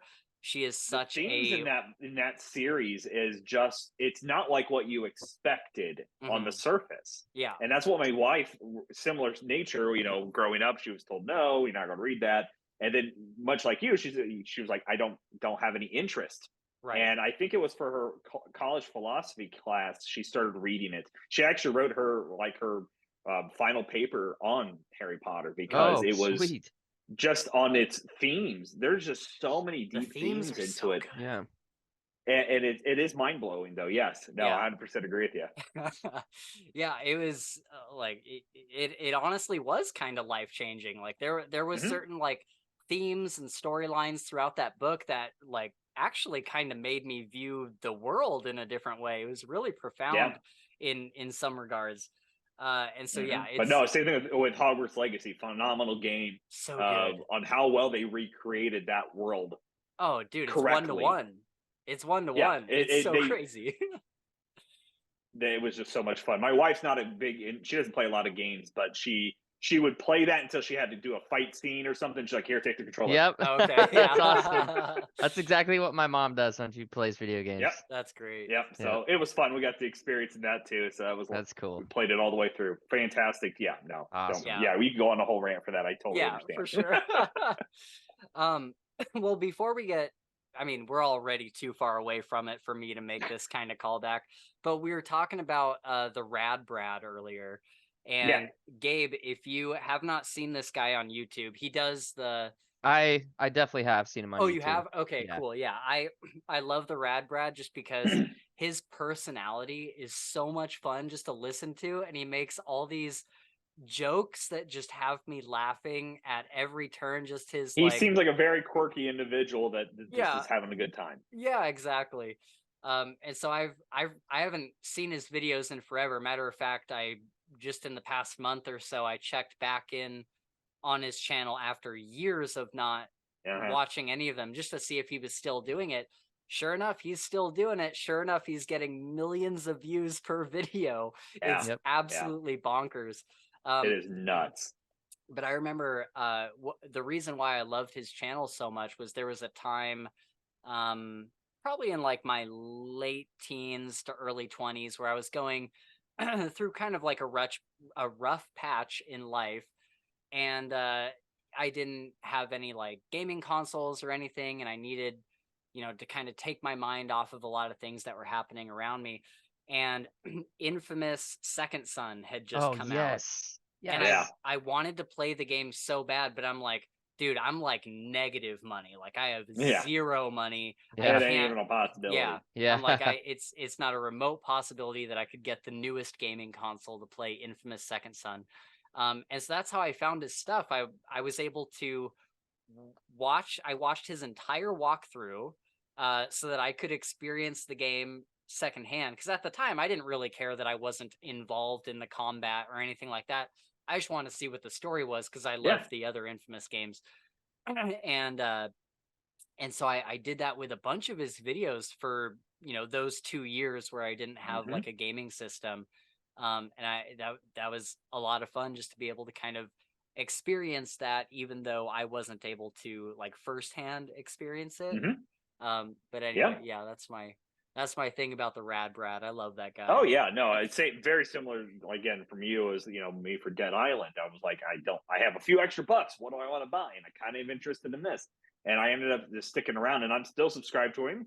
Every now and again, I'll flip him on just to see what he's playing out of curiosity. He seems like a very genuine, great guy. So I can't discredit him. And he hit the creator point. He did the right things at the right time, and he's at where he's at now. Yeah, he does the right things. He's not, he's doing just gameplay of no clickbaity titles or anything. He's just doing what he loves. Yeah, give him credit. Yeah, FMV magazine says that he is the king of the YouTube walkthrough. That's what his little tag is. Yep. And I think actually one of the publications, one of the magazine publications, also gave him that title too, or something. Yeah, that's what it says. Yeah. The FMV magazine. Yeah, FMV magazine. Yeah. So you're correct. Yeah. Yep. Yeah, super cool. So I have a very specific topic that I would like to jump to that I think all of us will really enjoy. So I think, Garrett, you and I talked about this a while ago, but I forget exactly what you had said. But you mentioned playing Sword Art Online, the video game. Gabe and I are like mega fans of the anime. Have you seen the anime? Oh, of course, yeah. Of course he has. Oh, yes. Of course he has. Oh, let's talk about all the anime for the Gun Gale Online, all those as well. Alicization. Yep. But yeah, no, I'm a big. Actually, the games are a lot of fun. I'm a big fan of the games, and watch these. They're a lot of fun. They actually do a really. I mean, obviously, it's kind of that taking its idea, which is ironic and Yeah. its theme and everything. But Yeah. for an RPG game, they do a great job. I have nothing against them. Oh, cool. Sweet. Okay. Is there a certain one that's good to The that's one hopefully a little bit more modern? So the Gun Gale Online has a game. The downside to that one is, and it's the reason I kind of didn't like it as much, is that you play as a newbie going into the game. Oh. So you don't get to play as the main characters. You don't get to play as Kirito or anybody like that. So it's kind of like, oh, your mic's broke, so you don't have a voice. And so Oh. your friend invites you to play the game, and then you meet up with all the other characters. So it's kind of it kind of pulls you out of the main character syndrome situation of, you get to be the main character, but for all fact purposes, he's the main character Right. situation. Yeah. Which one was that? Their naming schemes are very similar, and I'm trying to remember which one I played through. The It was a newest few one, years I think back. there's like SAO, like Alicization, like Chorus or something. Which ones have I done? I gotta go look. It's been a minute. The Hollow Realization was the last one I played. And that one's a lot of fun. Okay. There's almost 60 some episodes on that one. It's a little bit older one, but that one is so much fun. Oh, cool. Is it are they all turn-based or are they action style combat? Trying to remember. I think they're action. They're turn-based, almost like a part both. If I remember right, because gosh, it's been a minute. Sure. Those were posted in 2017, so Yeah, okay. no worries. But I remember that one specifically because it lets you have all the main characters that you're used to. The dialogue was there, the cutscenes were there, everything you wanted. Okay, no, I just pulled it up. It is action based, so you kind cool. of like cooldowns on certain abilities and things like that. But for the most part, you can keep doing basic attacks. And kind of go from there. Okay, Sweet. cool. Yeah, I'll have to check that out because I haven't dived into any of the games. I was really into Dot Hack back in the day. Did you ever see that show? Oh yeah, and- Dot Hack. Mm-hmm. Oh man, it's one of my favorites. And the games were all turn-based, and I remember being like, I want to play these because it's Dot Hack, and it's literally like a continuation of the anime. But I just couldn't. And that's kind of cool it. because they do the same thing too. Is that they actually make references back to the show sometimes. Cool. It's definitely, if you're a fan of the show, I recommend at least some of the games so far. Okay. Yeah. Do you know if there are any of them co-op? I wonder if Gabe that might I'm play not co-op. sure about. I don't think they are. I think that they're all single player games, if I remember right. I could be wrong though. But yeah, we love Sword Art Online. Like it's a show that I had seen. If we play on PC, it's at least on the newest one, Last Recollection, which came out this year. It's 4-player co-op with drop in, drop out. Let's do it. There you go. So much fun. But yeah, my dog is like licking my face. I started watching the anime when I was probably like, I don't know, 17 or 18. And earlier than that, when I was like 14, 15, 16, somewhere around there, I was like desperately addicted to Dot Hack. And so when Sword Art Online came out, I was like, oh, this is like a really similar idea. It's like kind of up-resed for a new generation, like a new art style, all this stuff. And so I really, really loved it. But then years and years and years went by, and I didn't really keep up with it because around the time that I was really hooked on it, I was like, oh, now I have to wait another 3 years or something for them to put out the next season. And so I kind of went through a period of time where I forgot about it. And then when Gabe and I became friends, maybe like 5 years ago or so, he brought up Sword Art Online. And I'm like, oh, I used to love that. And little by little, he got me to rewatch it. And I remember there was a night specifically, it was like maybe two years ago or so, where I sat down. I'm like, I'm just going to watch the whole thing from the beginning. There's like 2 seasons that I haven't seen now. That was Alicization, right? The newest arc. Yeah, it was the 2 parts of Alicization. And and I was like, I was like, okay, I'm gonna rewatch from the beginning, and I'm gonna watch all through the new stuff. And I remember texting Gabe, and Yeah. I was somewhere in like the first season, and I'm like, I'm crying. Like Yeah. there's certain story moments that hit so hard, especially like the very end where, like, maybe I'll spoil a little bit. Like, go watch Sword Art Online if you haven't. But where when it gets to like the end of everything, like the whole like arc of that first season, and Kirito and Asuna are kind of like sitting on the edge of the world, watching everything collapse, and like the oh man, how am I forgetting his name? Like the main bad guy that created the whole thing is there with them, and he's like talking to them. And Kirito and Asuna are just kind of like watching the whole thing crumble. I was just like, just Yeah. like it Yeah. was so Yeah. emotional, so emotional. Yeah, that'll do it to you. Yeah, and just like the rest of that series is so good. I've never seen any other artwork like it. Like, I think it's Oh, yeah. incredible art design, and then you get into Alicization, and it was just phenomenal. Like, Yeah, it's like it's the best. love that. Alicization is the best anime arc or just anime period that I've ever seen, both Yeah. in story, visual, the visuals and the Mhm. it's just crazy. Yeah. Yeah. Makes me want to go watch it again. I know. I hear you on that one. Yeah. But no, yeah, no, I agree. I was, it was actually a buddy of mine introduced me to it. He's like, "Oh, you should go check it out. It's really cool." And I kind of same thing as like I fell into that hole of it. I was like, "Holy crap, this is really good Yeah. stuff." And Yeah. and it, from there, at that point, every time I could watch, anything from that franchise, it was always like I rewatched some of it 3, 4, 5 times because Oh yeah. it was just really well made. Yeah. And it kept your attention because it especially your first time watching it, when they start killing off people, you're just like, Yeah. you don't know what to expect Yeah. at that point, because as soon as you almost felt like you started getting attached to some people. They're gone, and Gone. it's Right. like that. Yeah, boom, done. Yep. And That's there's it. no There's no blink. coming It's back. like that's it. Yeah. Yeah. Deal with it. Yeah. Oh, Deal with it dude. exactly. It's, It's It's like, yeah. what are you going to do about it? You can't do anything about it. So it was really interesting the first time going through that franchise. 100% agree. Yeah, it's so good. And the interesting kind of spin on Sword Art Online versus Dot Hack, where I started with Dot Hack / Sign, and Mhm. in that season, Tsukasa, the main character, he's the only one. He's the only one who's actually stuck in the game, right? And like, if he were to die, I can't remember if he were to die, if he would die in real life, but there was something with that. But all the other characters, they can come and go and log in and out and whatnot.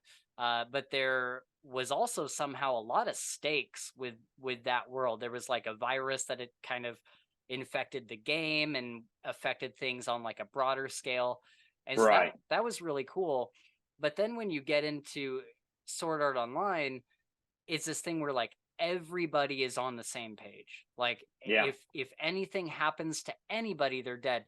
And they even address it 3 or 4 episodes in, where people, like, there's a lot of people who are just staying in that beginning town because they don't want to Because die. they don't want to take the risk. Right. Yeah. And I love the way that the series was really thought out, in the way where it's like, oh yeah, there would be people. It wouldn't just be everybody treating it like a video game and, let's go, explore and go fight in dungeons and whatnot. Yeah. And They were thinking of self-preservation. yeah, What do I got to do to not die? right. And that's it was it for me. Yeah, that theming, because we all wanted that. Before VR was, we wanted to be able to be in a VR world, Yeah. and hook in, and then Yeah. that realization of, oh, that I mean, on a weird scale. I mean, not saying that's not a possibility, but there's weirder things that happened. Yeah, for sure. So Totally. it took a theme that nobody really thought of, and brought it to light. And yeah, there would have been a lot of people, think about it, that would never venture out of the beginning area, because one wrong step, one wrong move, you're done. It's over. Yeah, exactly. The other thing I'll say about SAO before we move on is Yeah.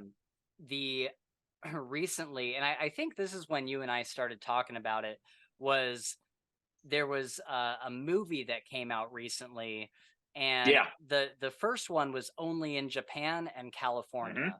And then this Correct. one was in a bunch of different states, and I got to go see Sword Art Online on the big screen, and it was like legitimately one of the best experiences of my life. That's awesome. I was Yeah. sitting I in, can't imagine. dude, it was so awesome. I was sitting in the theater with this massive screen. I was literally like in the front row, and I'm just looking up at this massive screen at like 20-foot Kirito, and I'm just like, dude, this is like, if you like, I never would have thought when I was a teenager that I would be seeing Sword Art Online in a movie theater. Like, that Movie is theater.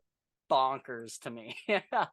So that was a ton of fun, and it was also cool because, you know, everybody who's in that theater is there because They love love SAO. Sword Art Online. They're a fan. And Yeah. so, yeah, They're dude. And so walking out of that theater, I can't tell you how many people I was passing on the way out.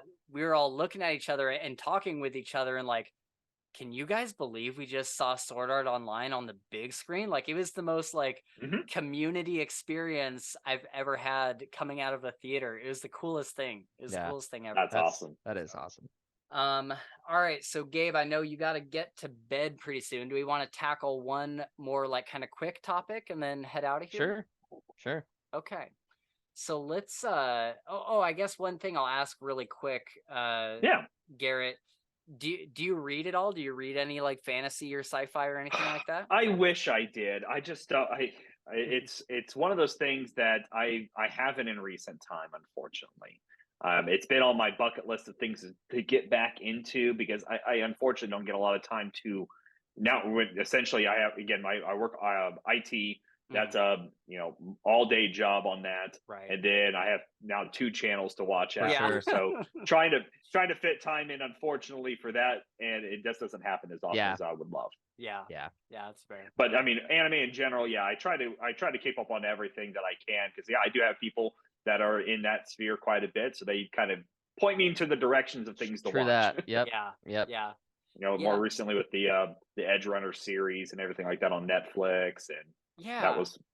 I saw the first couple episodes of Edge Runner. I need to go back and finish it. 100% worth watching if you get a chance. Like if you're in tears in that in SAO at times, there are times that I've been in tears for Edge Runner. Yeah. Oh, okay. All right. Yeah, that's I awesome. won't go too deep into that, but it's definitely a good series if you can get back to it. Okay, cool. Are there any other animes that are your favorite? I know for Gabe and I, Death Note is one. Yeah, watch Death Note. Started more recently getting into Attack on Titan. Oh, awesome. One older one. Yes, you do need to watch Attack on Titan, dude. It's like my second favorite versus I just started, SAO. so don't give me too much. No, I won't. No, you're good. You guys are good, but I'm just saying, Attack on Titan is freaking incredible all the way through. Yeah. It is such a good anime. One anime I don't know most people. It only had 1 season of it, but I totally thought it was really good. Was Kanabari and Iron Fortress. It came out in 2016. It's only got 1 season out, but I think it's up on most of your streaming platforms. If you liked Attack on Titan, take that, but like in a more grounded level of zombies. Oh, cool. Oh, sick. Okay. Really cool. I loved it. It never got another season as far as I've ever known. But yeah. What's the name of it again, really quick? I'll write it down. It's Kanabari. Kaabani. Okay. And that's of the Iron Fortress. Of the Iron Fortress. Okay, sweet. Yeah. Sick. Recommend that one. It's I think it's like maybe 12 episodes long or something like that. Awesome. Good one, solid one to go through. Awesome. Nice. Have you been keeping up with the One Piece adaptation? I've been standing back from afar watching people talk about it, and I've heard mostly positive things from what I could see. Yeah, so it's pretty wild. I never read One Piece or watched the show or anything. It's just not really the style of anime that I'm into. I agree with that. Yeah, but from all accounts, from everybody that I've heard talk about it, it's like, man, it sounds like they really nailed it and they're really staying true. Apparently there's like 1-to-1, like from the page to the Really? screen scenes. Yeah. Like there's people that I follow on YouTube that have kind of broken it down and shown like the sequence of events on the page and then shown the scene. It's like they brought it to life, like legitimately. cool. And That's so awesome. I think that's really admirable. And I think we need more adaptations like that with, you know, things like Wheel of Time or Rings of Power coming out and just being complete like dumpster fires. You know, It's got to, you know, it was almost, it's going through the same thing of what like a lot of your superhero movies went through. There was a big, nobody wanted to touch superhero movies with a 10-foot pole because they were Yeah. always trash. Yep. yeah. And nowadays you can probably bring out some of that same things, but for a good stretch of time we were getting some great you know, superhero movies. And Yeah. I think it's that realist or video game movies is another example. You know, Yeah. we see so many of that media. People think it should be an easy transformation. You're going from a digital game to a, you know, to the big screen. It should be good, but it's Right. a lot harder. But I think if they stick to what's been given to them, Yeah. that's what they got to do. Yeah. Yep. You look at Resident Evil and their weird movie franchise. That is Yeah. the weirdest thing. Yeah. You watch a Resident Evil movie and it's like, this is like sci-fi. Like, Yeah, what I went is and this? saw whatever I think the most recent one was in theaters. This was probably a year ago, maybe. But yeah, it's different. I Yeah. liked it. I mean, Yeah. overall, like I thought it was a good movie, but if Right. you're trying to Right. go by the game's standards, it's definitely different. Yeah. It's different. Yeah. And it's like, and that's fine and all. If that's what Yeah. they're aiming for, go for it. It's when you hold that name of something and you're, you know, like the whole, you know, the Cowboy Bebop situation, that a whole lot of thing people was weren't so too weird. big. Yeah. And that's again one of those weird things you scratch your head and go, what was your plan? Yeah. What was Yeah. your goal? Yeah. But yeah. And it's not like that would be super hard to adapt either. And like I haven't seen the live action show, but you know, like religious like Cowboy Bebop fans did not like it. Yeah. And I think a big part of that too is kind of the this thing that's becoming more popular in Hollywood is as you're releasing something, in order to get people to watch it, of course, the obvious decision is to attack the fan base, right? Right. And so, like before Cowboy It's the Bebop fans' came fault out, that you don't like it. right? And for those that don't know, as Cowboy Bebop, the live action was coming out, the actress that plays I forget what her character name is, but she plays, you know, an anime character whose proportions are usually very exaggerated. Anime proportions. Yeah, Yep. anime proportions. And so, you know, and the funny thing is that I don't disagree with what she said, but it was just the way she went about it. It's not what you say, it's how you say it. Yeah, and she basically put out this video saying, well, I'm sorry we couldn't find someone with the correct, like, you know, triple D proportions for the Yeah. ladies' boobs and stuff. It was kind of a weird way to come out about it. Yeah, it was weird. And it's like, I actually That like was the- totally agree with what you're saying because yeah, that Yeah. kind of human being doesn't really exist, but it's not helping your case to call these No, guys because that like was- Yeah. that was- incels and all sorts of stuff. Yeah. And those are the only kind of people that were making that argument. It was everybody else going, "You're just not doing good to the storyline." Right. Yeah. And that's the part they want to overlook because Right. they have this creative vision about it. And Yeah. yeah. But yeah, I think I actually have kind of a hot take about a certain video game adaptation, and that's the Assassin's Creed movie. I think it's actually a really good adaptation. Have you seen this one? I have not seen the Assassin's Creed movie yet. But I actually have a copy of it. It's never got around to watching it. And so I would recommend it. I think a lot of people didn't like it because the animus is different in that movie. Like it's not a thing that he like lays down in. It's a thing that like pulls him up and makes him like a puppet. And he's kind of Yeah. got like a virtual reality thing going on. Right.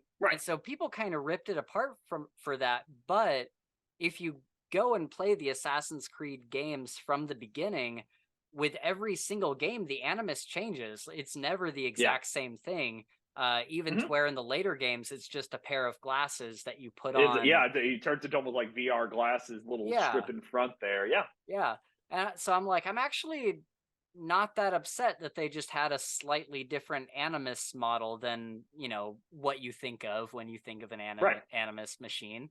But yeah, I thought it was good. It had a modern day story that was like actually like relevant, and then it, you know, goes into the past and he does his assassin stuff. And I don't know, it was a good popcorn flick. It's not anything that's gonna get you thinking or anything like that, but it is a lot of fun. And that's fine enough if you just want enjoy a good movie. I mean, that's all. You don't have to have a brain scratcher and a full of, you know, big old ideas and talking points afterwards. It's a good flick. It's all that matters at the end of the day. Yeah.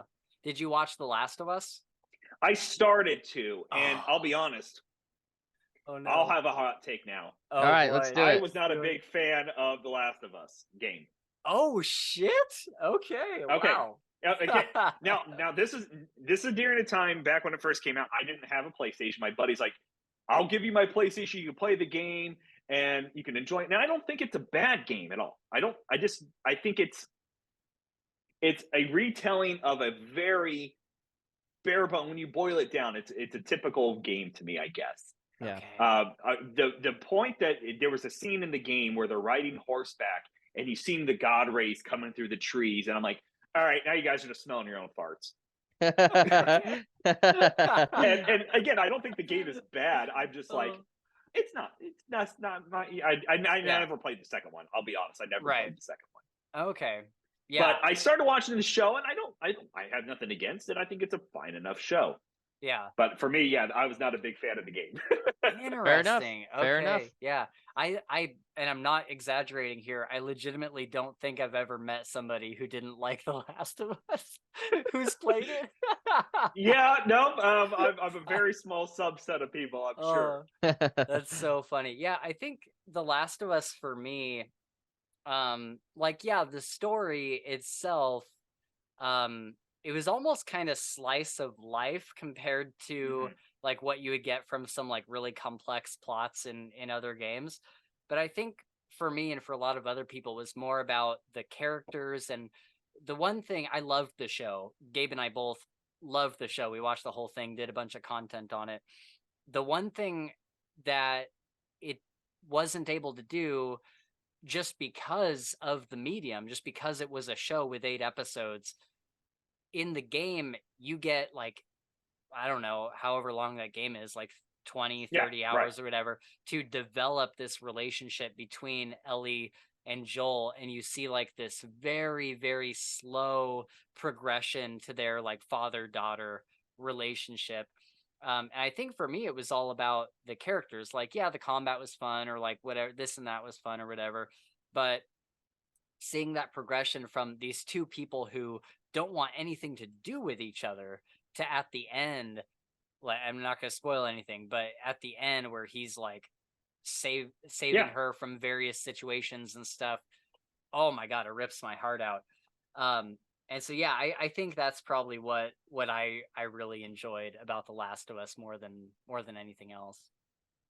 Well, especially on a TV show, they have to find a way to get that same connection in. It's hard. This fraction of time. Yeah. And to be able to pull that across is relatively hard, especially when that medium is already out there. Yeah. You know, in regular TV shows, they can kind of just push it in there, but people already have a medium to look towards and go, they have I'm going to judge it to this, whether you want me to or not. I'm going to judge it to the video game to some extent. So exactly, that's the fandom for you. You know what's funny though is like, you know, that first season, it got, I think it was 8 episodes or 9 episodes, I forget what it was, but you know, because Amazon, they didn't really know anything about the video game. They were like, HBO. They were they were like, make the show or whatever. Can you imagine now that first season is out, HBO is like, so here's a blank check. Make as many episodes as you need to make for the second season, and you have free reign because it Yeah, made them do what you gotta do. just fuck tons of money. Like Yeah. I can't What'd that imagine. end up making? Oh, dude, yeah, that'd be a good one to look up because I imagine it. I mean, it was all anybody was talking about for like 2 months. Like it was always in like the Twitter trending tab. And Yeah, no, I mean, it was a big thing, and that's awesome because I mean, yet again, kind of similar case where we've been talking about is your games did not transition well to the screen, and there's very few people out there doing that, and they're yeah, doing it right, and that's a great example. If people are enjoying it, that's awesome. yeah, Like that is even if non-video game people are enjoying it, that's an yeah, even bigger take on that. yeah, That's all. I mean, it's great. And and I know they already had a season 2 greenlit yeah, for that. So yeah, and it certainly opens up the door to for other adaptations for other video games and mhm. whatnot. Are there any games that you would like to see adapted to the screen? Like any specific Oh, story? well, I mean, of course they did Sonic already. So I mean, I don't know. I'm trying to think of what kind of what games would be good. Man, that's a tough question. I am Right? even trying to think on what recently I've been playing. I mean, some good Star Wars movies would be good, but Yeah. I Some mean, good Star I've Wars. enjoying I love the Jedi Survivor and the Jedi Fallen Order. Those are the both those games have been phenomenal. Yeah. Uh, for that franchise to kind of give them a first person or a single player experience in a game that we haven't had in a bit. So I was really a big fan of that. Um, Man, I don't know off the top of my head what I would want to see in a movie sense.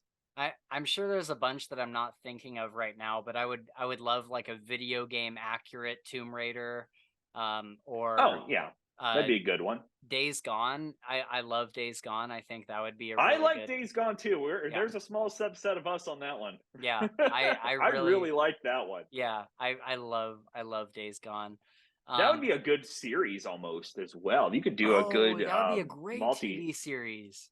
Yeah, that'd be a great TV series. 'Cause I feel like you could have a lot of fun with that game. Oh man, yeah. They'd have to wait for the like zombie Walking Dead fatigue to kind of dry out. But yeah, that would be excellent. Yeah, I think Horizon would be really good, like Horizon Zero that'd Dawn be or pretty solid. yeah, I think that would be a good movie one they could do. Yeah, yeah. because yeah. The other one that I can think of off the top of my head is either Deus Ex or like dude, could you imagine how awesome a Dishonored movie would be? Like you'd have to change Oh, yeah. things for it to work. Arcane. I'm a big Arcane Studios fan. Oh, dude. Dishonored, Prey. Mm-hmm. Yeah, I mean both Dishonored, of those. dude. Dishonored is legitimately my number one favorite video game of all time. Like I love it so much. Or for that matter, BioShock. BioShock would be a fantastic BioShock. movie. I remember playing the first BioShock and having That that moment. twist in there, Yeah. and literally stepping away from my computer, going, Holy "What shit. did I just do?" Yeah. And Oh. I also back in the day, I loved the game Fear. Oh yeah. Yeah. That had the slow down mechanic in there. That was a lot of fun. But BioShock would definitely. I'd love to see that as a TV show or a movie, either or. But that'd be a good one. Yeah, that'd be perfect. All right, well I know we gotta get out of here so that Gabe can get to bed. You Oh, gotta I get gotta up get super up early. at like Understandable. 1:30 in the morning. Oh geez. Ugh. Yeah, hour Is drive to work. is there anything that you guys would like to talk about before we go, whether it be like one of these topics or just kind of like final thoughts kind of stuff? Is there anything you guys would like to kind of discuss before we go with the last few minutes? I've got just one quick question for Garrett. Are you gonna Of play course. Starfield? Yes, I do Okay. plan on playing it at some point. I've been really focused. Again, I've been really bad about not getting things done in a timely manner. But I recently, and it was probably a bad time to start. I started playing Death Stranding again. Oh, cool. Oh, That game sucked me in originally when it came out, did and it I'm a really? big fan Okay. of it. I loved it. I loved it because it was a game that I could legitimately kick my feet up on and just kind of chill out Yeah. and just have a good time with it. But that is on my games that I know Starfield is it's a Bethesda game. It's huge and it's expansive and it's going to suck up my time.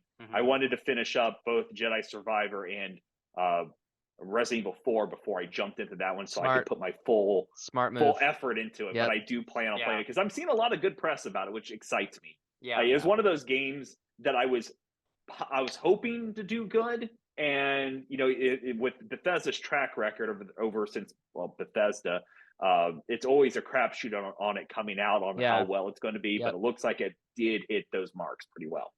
Yeah, cool. Are you enjoying it, Gabe? Yes, I'm enjoying it tons. Have you played it more than when we talked last? Yeah. Okay, yeah, I've been trying to play like I'll play like an hour when I get home, sometimes more. Yeah. But yeah. Same, yeah. Yep.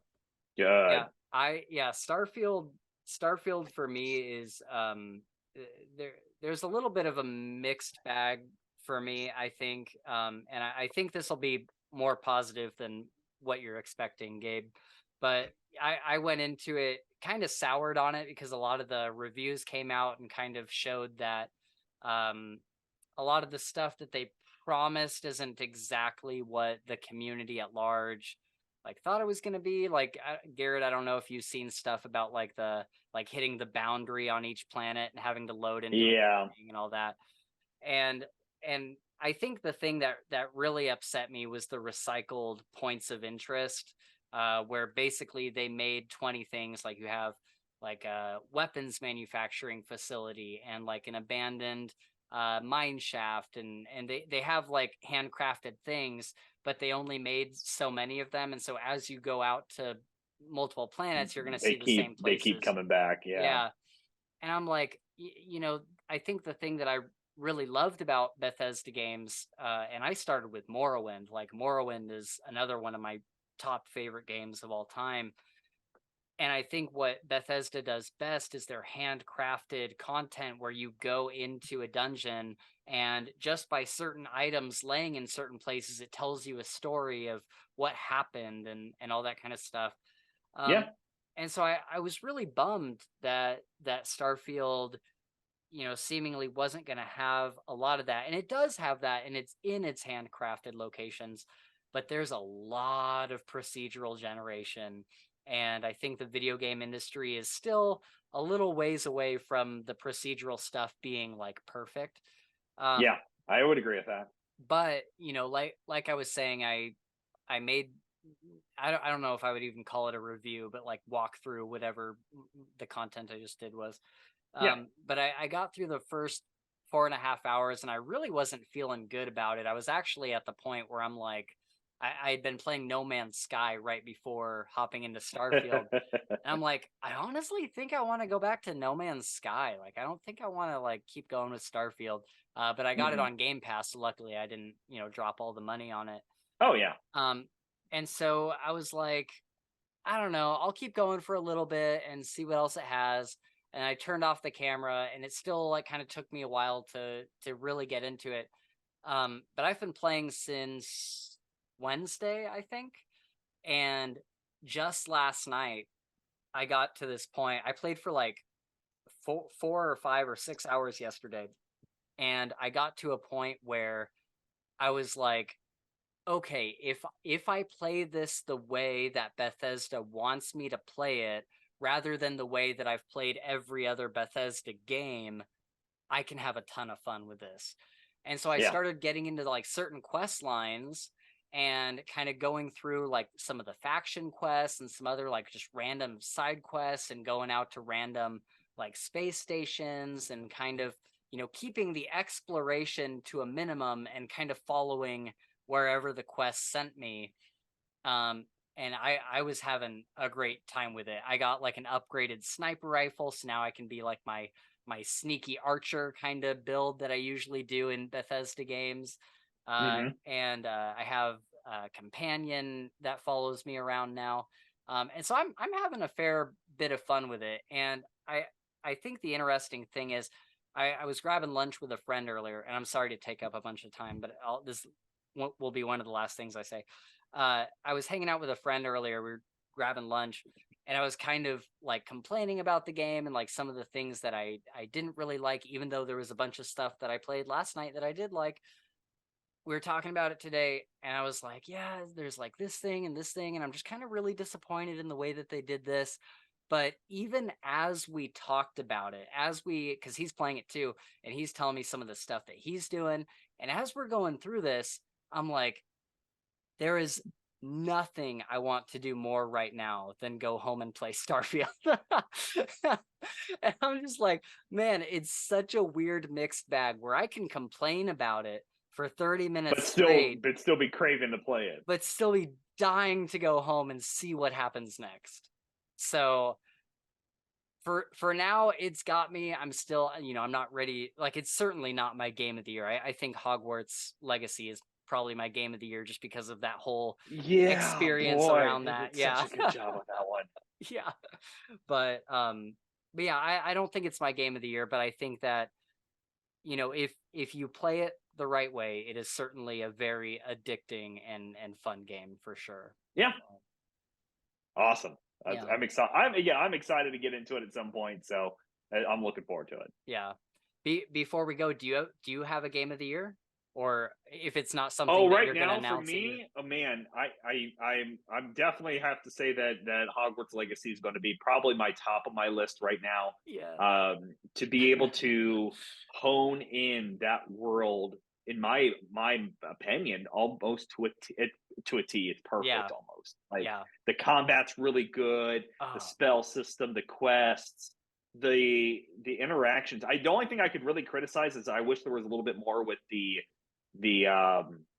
like going to classes. I was almost hoping for like a bully situation where you actually had more interactions in the classroom. Mm-hmm. That's probably my biggest gripe. But besides that, I mean, literally, you could go out, grab a broom, and you just could fly anywhere on the map for the most part. Yep. And that itself is and it all looks beautiful. Yeah. And that says something. I've also been a big fan of all the Resident Evil remakes. I never played them. I'm a big baby with horror games. I am a child. Mm-hmm. Like, I don't do good with horror games. But I really love all the Resident Evil 7 and 8, and then their remakes have been phenomenal to play. I have been just engulfed in playing them time and time again.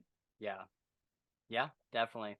So I won't say too much about this, but just to jump off something you said, I think my least favorite thing about Hogwarts Legacy is the kind of RPG light system where it's not like a super complex RPG system.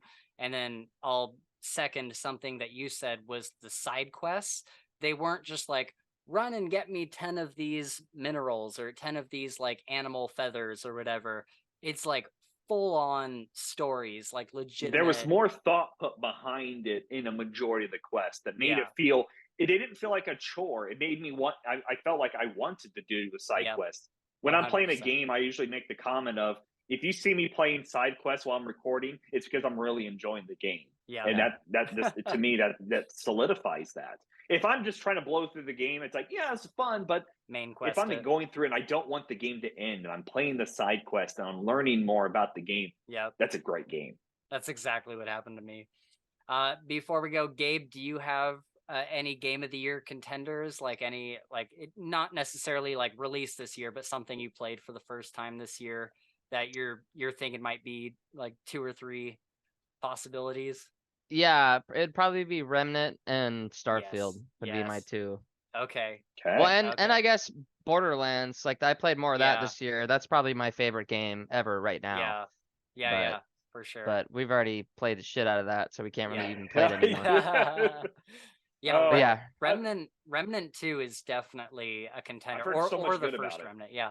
Both of those games are so good. It's a game that I was not expecting to take me by storm. Matter of fact, I got into the game and I'm like, why the fuck did I just spend $60 on this? And I was like, do I need to return this game? But then I just got like a couple more hours in and I'm like, I'm so hooked. I like the gameplay loop on Remnant. Gabe and I have both been playing it, and we've been absolutely addicted to it in the same way that we were addicted to Borderlands, because the gameplay loop is just so incredibly satisfying. So That's awesome. yeah. All right, guys. Well, let's get out of here. Gabe's got to get to bed. I'm sure it's probably getting late where you're at, Garrett. So we will. We're getting about 9:30 my time. Yeah. So we'll call it a night. But dude, thank you so much for hanging out with us. Do you want to tell people? I don't think we ever asked you. What's your gaming channel called? The gaming channel is called In-House Gaming, and that's where all that kind of stuff goes. And then all my socials, is The Last Call YT, across all the major platforms. Sweet. Okay, cool. Well, dude, seriously, thank you so much for hanging out with us. I had a ton of fun just chatting with you about anything. So fantastic. This was a great time. We'll have to do it again pretty soon. I agree. That would be great. If you ever need somebody on, let me know. Okay, I will. Matter of fact, I'll have to check, but I think the next Sword Art Online movie is coming to streaming pretty soon. So maybe we can all watch it and then do a little discussion about it or something. That'd be fun. Yeah. That'd be cool. Let me know. Cool. Cool. All right, guys. Well, that is going to wrap us up there. I hope you all had fun hanging out with us in the Creators Corner. Definitely check out The Last Call on YouTube if you're like us and need some inspiration when you're looking at a giant shelf of liquor at the store. Garrett has some really awesome reviews over there that are really worth checking out, and he's always been really great about answering any questions you might have. So I hope that you'll enjoy his channel as much as I have.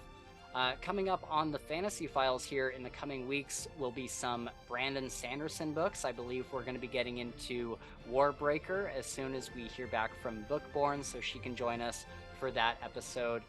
We also have the Dresden Files Side Jobs short story collection coming up pretty quickly, and we're really, really excited for that. Yeah, it's going to be, I'm legitimately so excited for doing the side stories.